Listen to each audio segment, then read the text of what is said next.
it's important to activate positive memories, not painful memories, for dementia residents in dementia units.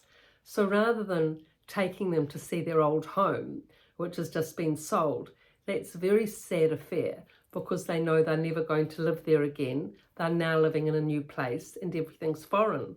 Whereas if they go to stay for the afternoon at their daughter's place, where they've been going, say, every Sunday afternoon for much of their senior life, and they're still able to do that, that's a very positive experience, being able to see the grandchildren and a familiar home, being with their child and their grandchildren, having a meal and being at one with the world. A positive, happy, connecting experience. Whereas the one of home doesn't need to be reminded of, because it's done and dusted, it's gone now, and now it's a new life for everyone concerned. So tapping into positive memories is a really important factor. There was one dementia resident at the facility I worked at, and she was a lovely woman, quite good walking, stability, good functioning.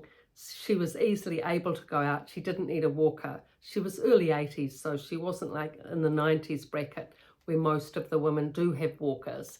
So her daughter, her lovely, capable daughter, who was also a carer as well, used to take her out every Sunday afternoon. And I said to her one day, actually, I said, look, you know, what is it that you do with your mother each Sunday afternoon? She always comes back so happy and settled. And it really, you know, you can see that it really works for her. And all week she's settled as a result of this special Sunday afternoon. So what is it that you do with her? And the daughter said, I just take her home. And I thought, what a lovely, natural thing to do. I mean, such a sensible, sane thing to do. Wouldn't it be wonderful if all the residents could have that chance? I just take her home for the afternoon.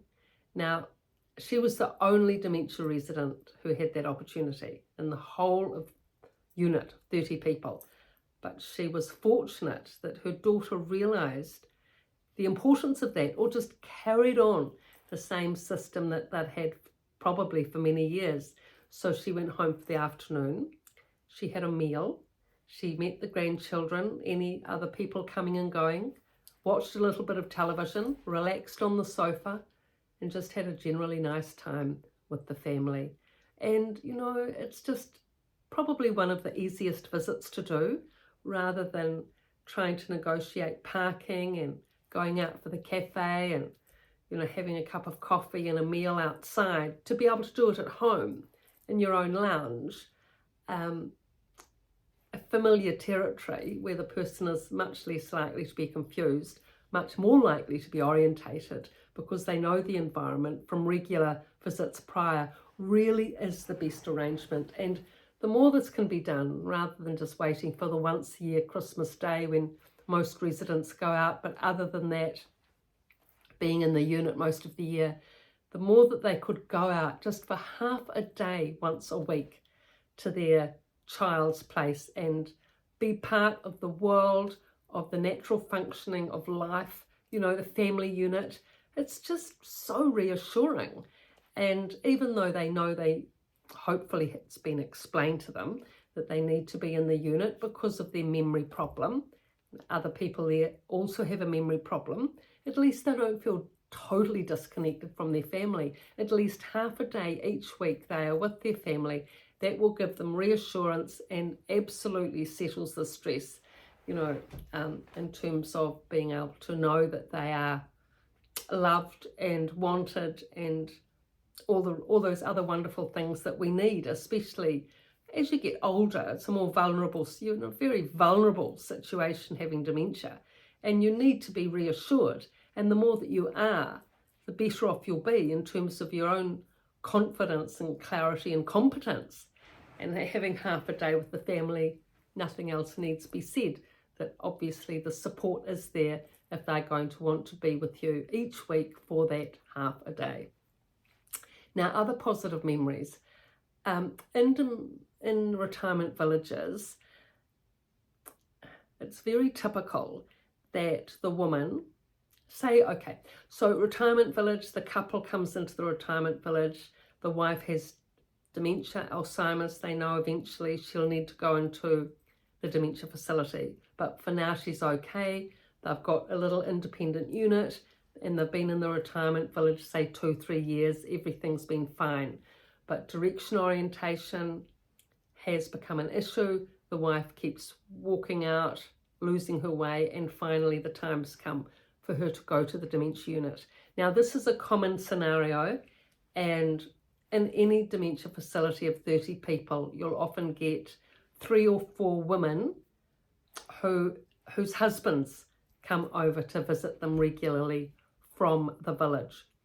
Now, in terms of positive memories, generally what happens is that the husbands choose to come to the dementia unit to socialise rather than take their wife to their home or their unit to socialise there, for a number of reasons.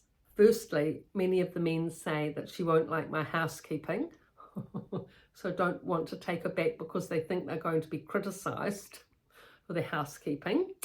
Secondly, there's more going on at a dementia unit. It's warm, there's lots of people, there's activities, there's fresh cakes and cups of tea and coffee, morning and afternoon tea. The service is there, whereas at their unit of old, you know, there's just the 2 of them and there's no activities going on or morning tea being served or afternoon tea. So it's more social, it's a community, and really it is a positive thing for the husbands to come over and socialise in the dementia unit. It helps the dementia unit, it helps the normalising process for the wife, having her husband there with her for a couple of hours of the day at the dementia unit. It just strengthens the whole system of community and camaraderie and, you know, connection when the husbands come over. Whereas if they take their wife back, as they say, she may wish that she was back there and yearn and pine for days of old. Whereas if I come to the unit, she doesn't need to think about that. So that's how tapping into the positive memories and positive experiences, really. So removing oneself from painful experiences. I can't go back home, I can't go there. Tapping into positive experiences of being in the unit and being able to have a good socialising time with others in a community where there's lots of facilities and activities that they can join in with. So I've written about these books, these topics at length in both these books. The Resident's Voice, everything you need to know going into a dementia unit for a relative entering a dementia unit, everything a relative needs to know for a person in a dementia unit settled there. So there's lots to know and read, and it really is a good idea to get the books and read it through to be able to systematically imbibe and absorb all that you need to know, really, to help someone in a dementia facility. There is a lot to learn, but once you've got the basics, then you'll find you'll be able to help in a positive, practical way, and it will just come naturally, actually, after a while. But there is that learning stage initially to be able to get things up and running. So thank you for your viewing and your likes, and please subscribe, please pass on the links. Thank you for your support, and I really appreciate it.